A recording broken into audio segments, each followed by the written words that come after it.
Hi, welcome to the Albert Hands. I'm Lyle. I'm Jeremy. And this is our short review of Forbidden Lands. Hey. Yeah. New survival fantasy game from Free League Publishing. And it's Rogues and Raiders in a Cursed Land. Yeah. So a little bit different than, a grittier, darker kind of fantasy. Mm-hmm. Yeah, we like to think it's kind of like an old school feel with a new school system. Mm-hmm. The Forbidden Lands are formerly the Raven Lands. So the history of the game, or the setting of the game, is it's a post-apocalyptic fantasy setting. So you're exploring the Forbidden Lands after a demon portal has opened and caused a blood mist to cover the land. So a demon invasion involving wars between humans and fantasy races, and the blood mist was all that was left. It is finally relented, and now you're able to explore these lands, but there's still the Forbidden Lands, no longer the Raven Lands, because the remnants of these wars and the remnants of this demon invasion still crawl around throughout this land. Spoilers, we like the game. So, I mean, if you want to listen to us have more of a discussion, listen to our long review. But if you want to just have you only have a few minutes and you want to see, is this game for you? That's what this review is designed to do. Right. It's going to tell you what kind of players it'll appeal to, and maybe some people it wouldn't appeal to. The game, the core game, because there's also an adventure, yes, as well, yes. Comes with the player's handbook and a game master's guide, right, as well as this handsome map, and stickers to mark your progress and also your character death throughout the lands, and a booklet that was part of their Kickstarter stretch goals that allows you to randomly generate characters and their backgrounds, and also randomly generate legends. Right. Now, in preparation for the review, we've made characters both randomly and the normal way, and we've played a session in addition to reading through the books. So, right. So we're veterans. Yeah. So, the Free League Publishing also makes Tales from the Loop, as well as Mutant Year Zero. Right. Coriolis, yeah.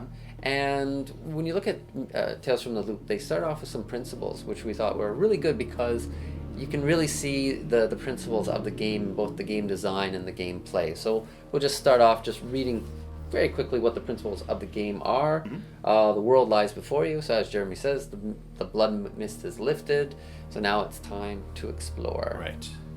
The land is full of legends, so instead of just having random, well, they do have random monsters, but I guess nameless monsters, or +1 swords, they have artifacts, and monsters have like a real story behind them. Number 3, adventurers make their own fate.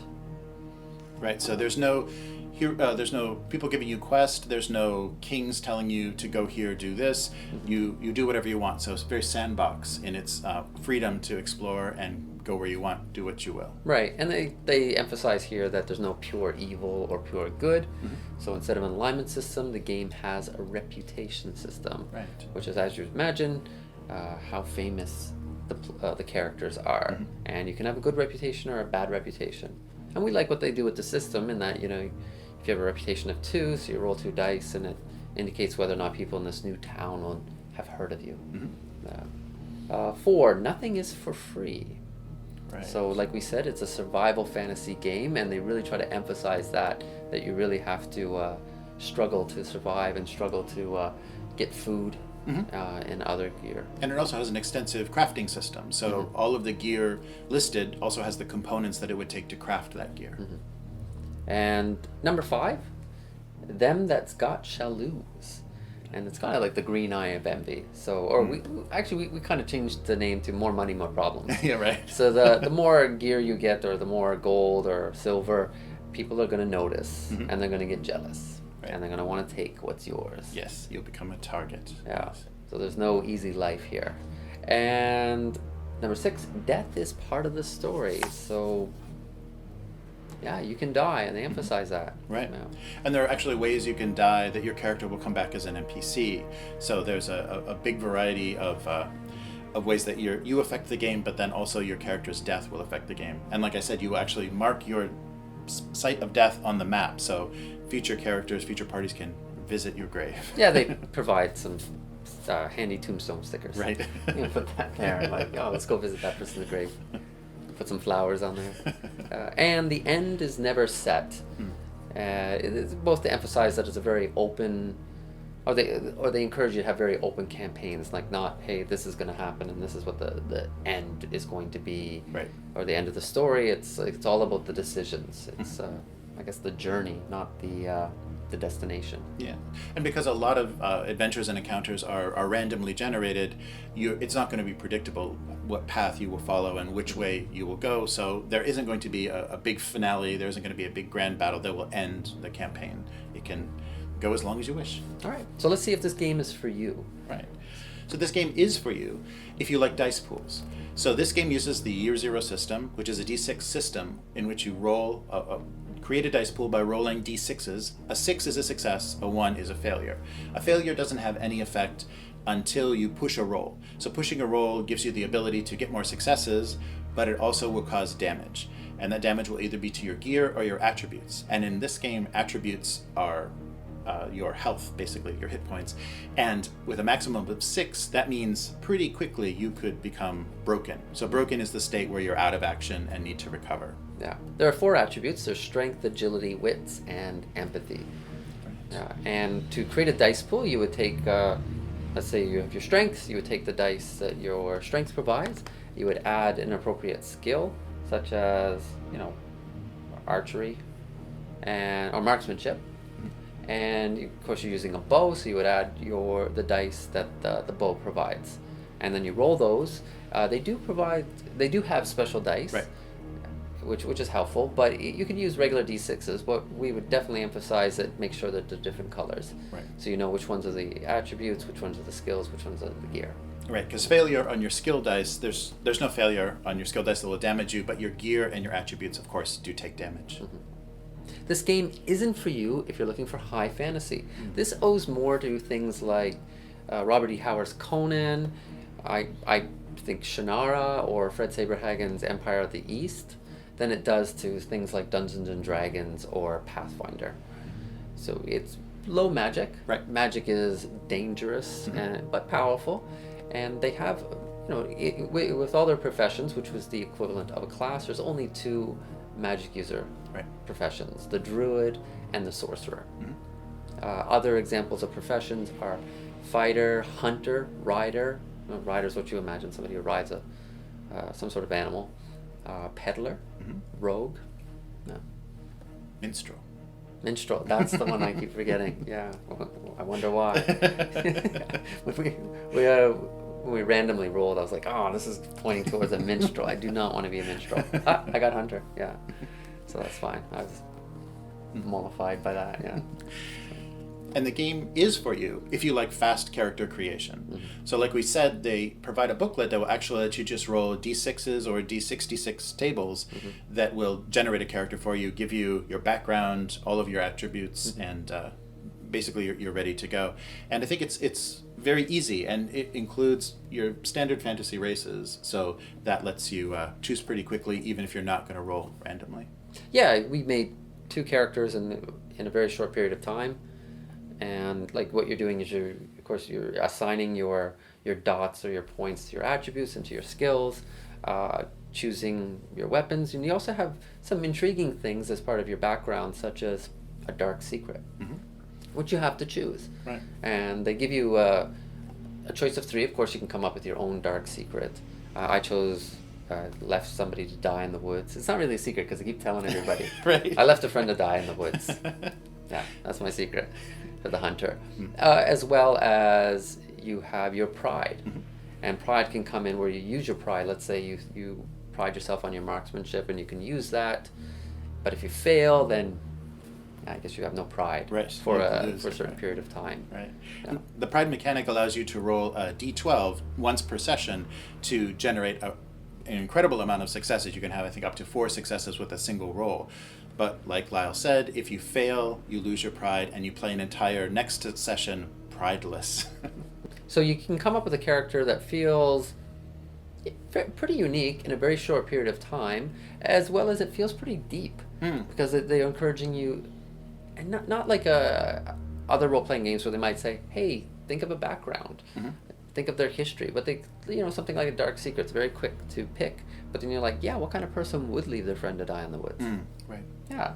So it gives you a little bit to start with, and then you can start to flesh it out as the game progresses. This game might not be for you if you're looking for a rich history and cosmology. So Jeremy gave you like the thumbnail. It's setting up survival horror.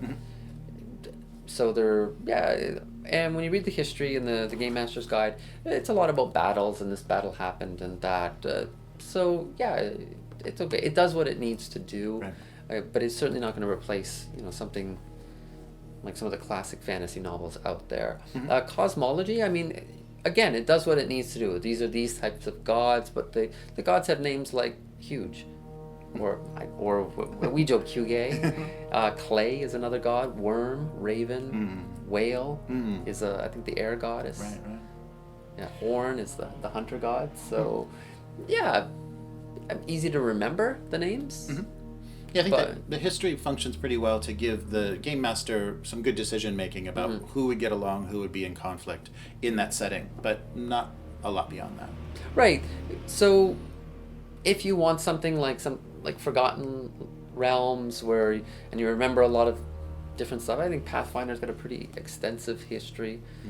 So, but a lot of people aren't really all that interested. They just want to play the game. So this does where I think people can quickly pick up what the history is, or what they need to from the history, as well as quickly understand what the gods are. And you're just like, Huge. Oh, which one was Huge? It's kind of easy to remember.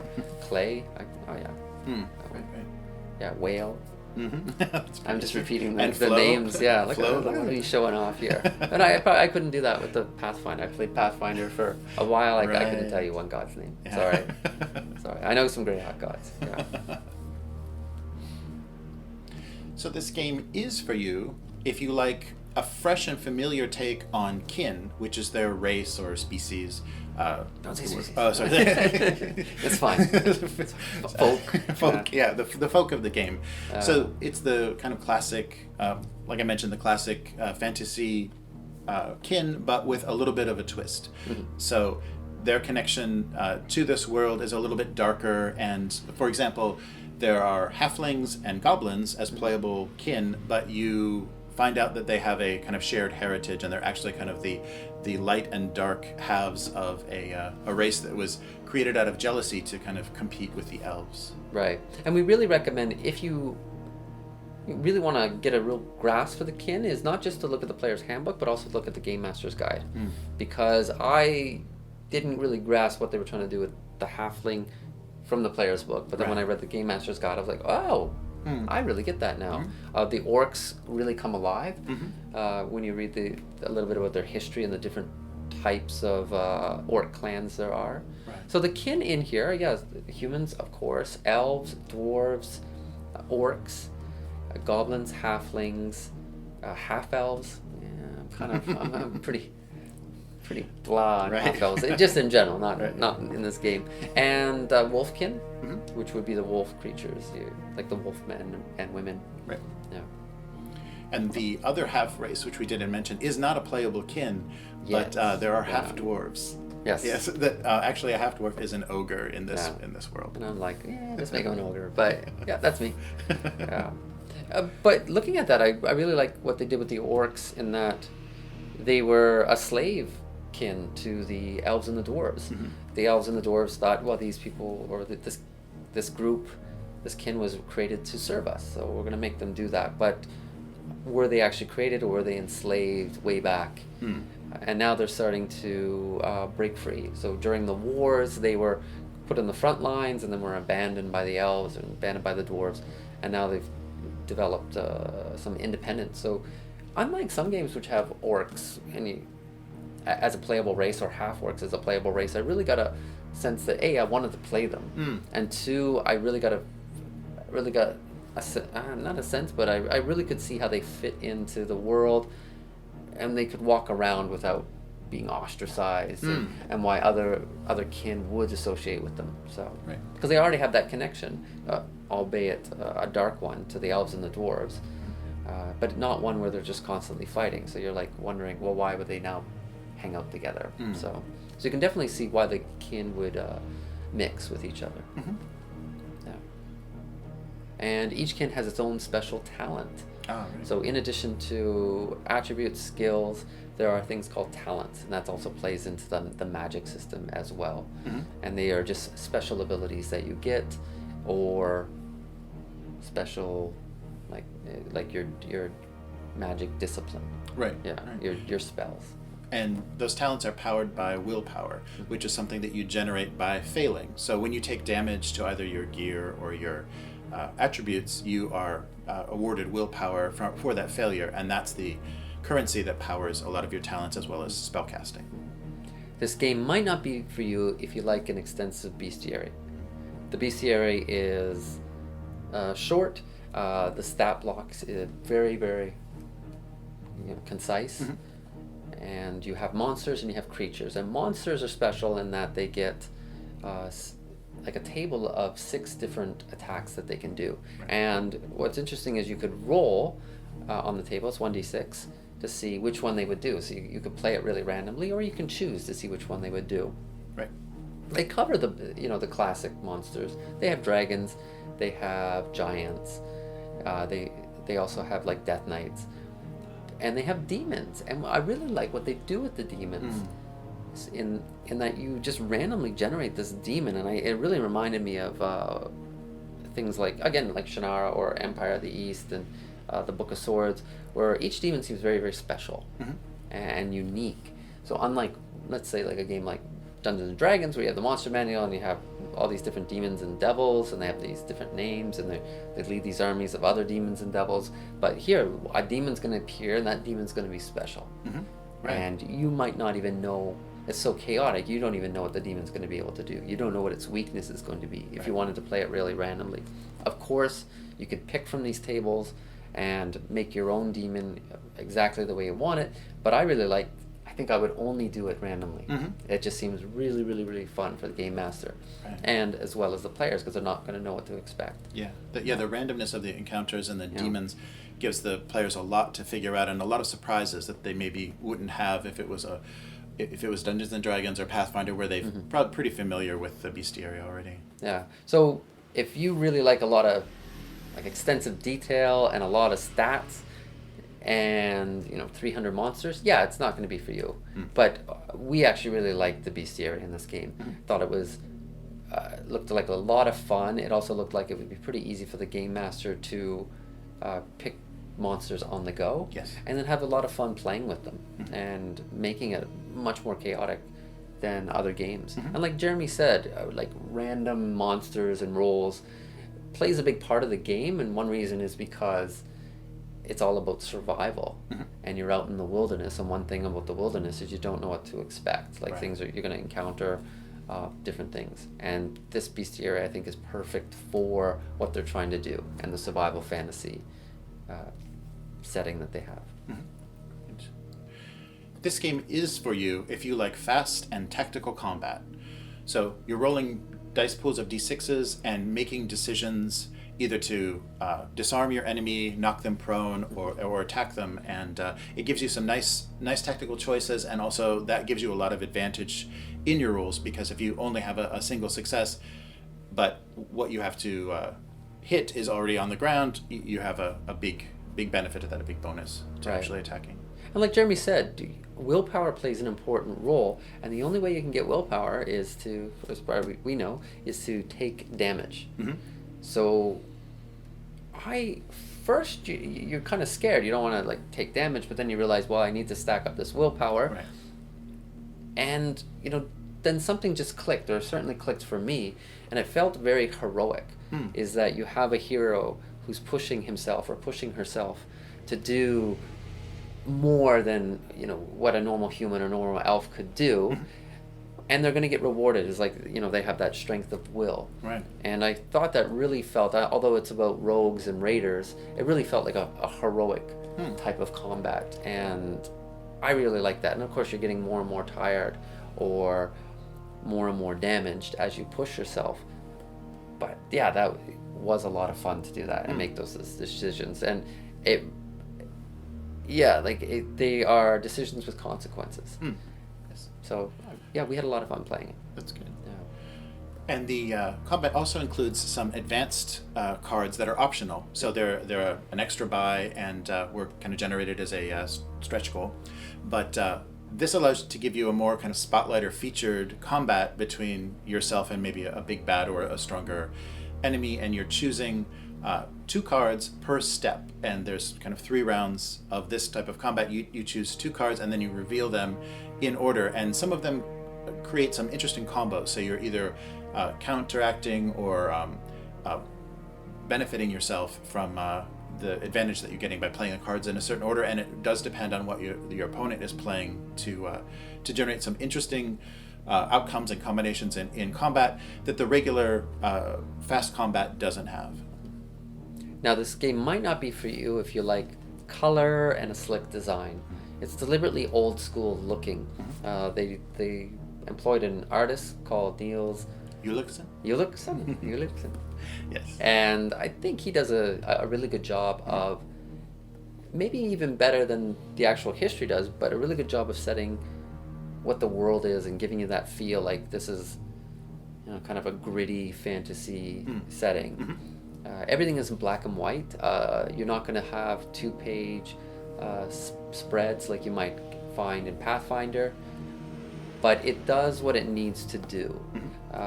Instead of glossy paper, it's heavy paper, but regular paper. Yeah, and they give it a nice bone off-white color to kind of reinforce that old school feel. Yeah. Some things we did have a problem with. It could be a little bit hard to find some stuff.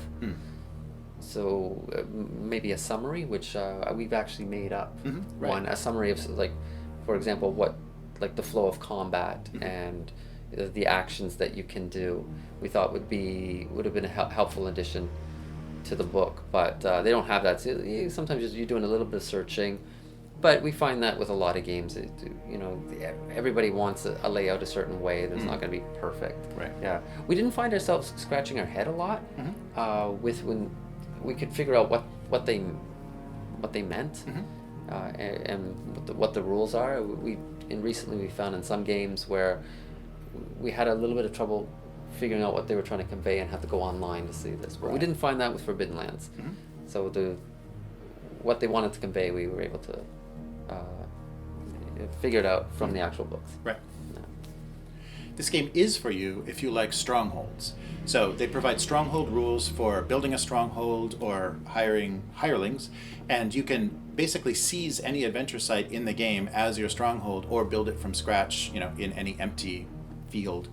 And what this provides is components that you can purchase to give you certain buffs or give you willpower at the beginning of the session.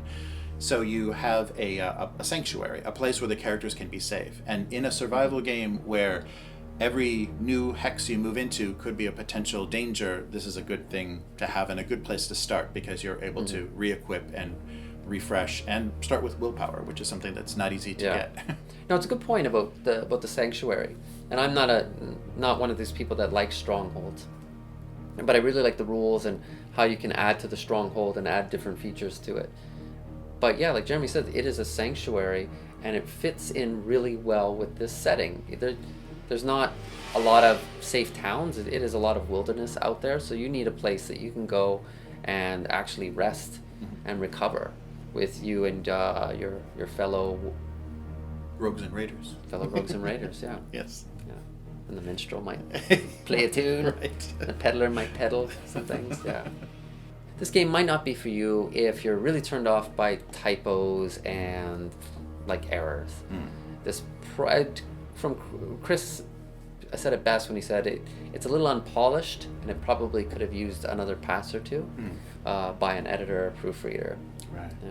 Yeah, the English version was a Kickstarter, so they kind of crowdsourced a little bit of the typo and proofreading with the Kickstarter backer, so that they allowed the supporters to take a look at the game ahead of time and see what was wrong, but they missed a few things and some smoothing. There are a few page numbers that are a little bit out, but they're usually out by one. Right. Some rules could have been better worded, but nothing was worded in a way that you couldn't understand. There are some awkward phrases like they had wet blanket, but I don't think they were trying to convey somebody who's a bit of a party pooper. Yeah, so I think they're like kind of like a mist that's enshrouded the land, but it was kind of like a wet blanket that enshrouded the land. So yeah, I mean, it kind of smirk, but again, it doesn't pull you out of the game or anything like that. But yeah, it is there, so heads up. Right. Yeah. This game is for you if you like tables. The random encounters and everything in the game, like our demons or even the monster attacks and character creation, can be created with D6 or D6 tables. So that gives you a way to quickly put characters together.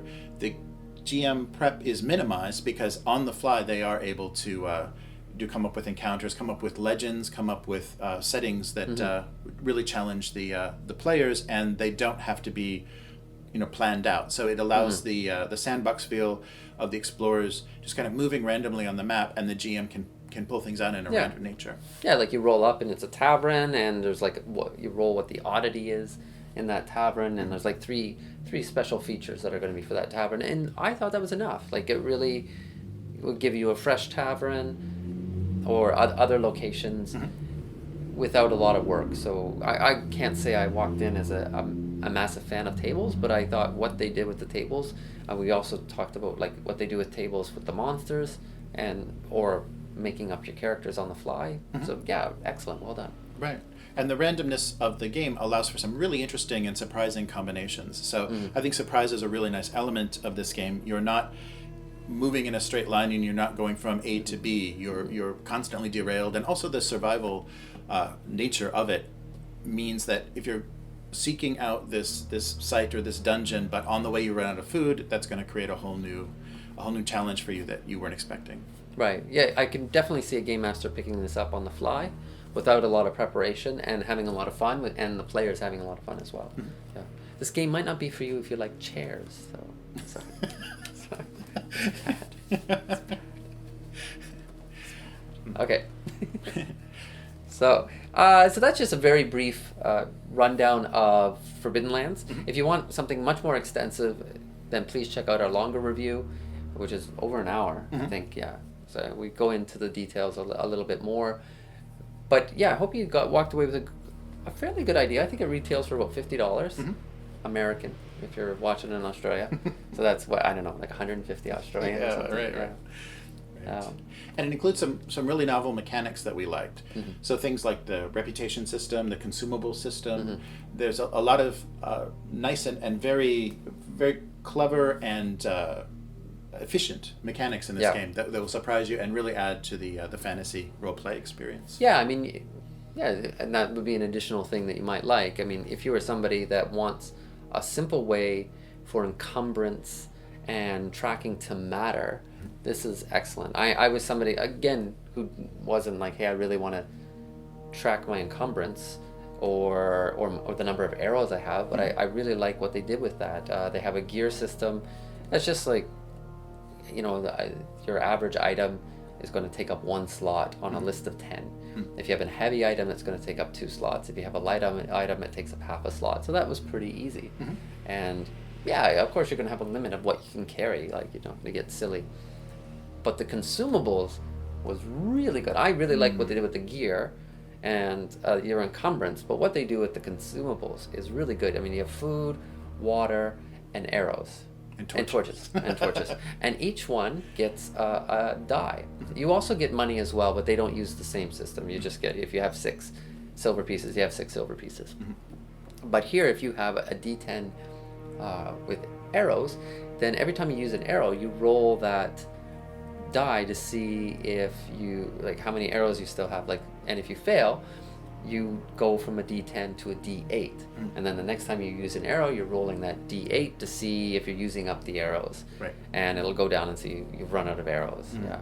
And I thought that was like a fun way to do tracking. Right. Yeah. Yeah, because a series of failures means you're going to be out of food, out of torches, out of arrows in a much more unpredictable way. So you can't conserve things as well. You're not going to be retrieving every arrow out of every corpse just to because that has no effect in the system. Right. And it's also more fun than just erasing something. So if you have, I'll put like 12 arrows here and you're just erasing it. I mean, that's Yeah, I mean, if you like erasing things, that's a lot of fun. But we thought this consumable system was more fun than just changing the number on your character sheet. Mm-hmm. Yeah. Yep. So yeah, we were really surprised and really impressed Mm-hmm. by the consumables and gear. So impressed that we tacked it on at the very end. Yes. Improv style. Because hey, that's just Forbidden Lands. It's all about improv. We Improv, shouldn't even yes. add a list. We should have just been rolling dice The whole time. and randomly. Hey, what do we like? Oh, I just rolled gear. Consumables. Yeah. Yeah, that was at the end. We failed a few times to get that across, but Yeah. yeah. So we would definitely recommend Forbidden Lands, and we gave you a little bit of why you may not like the system, but I think for the most part, it's worth a try because there's some really novel mechanics, some really efficient kind of economic things in here that really make it fun. If you found this review helpful, please like, share, and subscribe. And if you disagree or agree, we like agreement as well, please comment below. And yeah, like we said before, please check out our longer review if you want more details on Forbidden Lands, or you can check out our reviews of other games, including the other Free League game, Tales from the Loop. Yeah. Bye. Bye.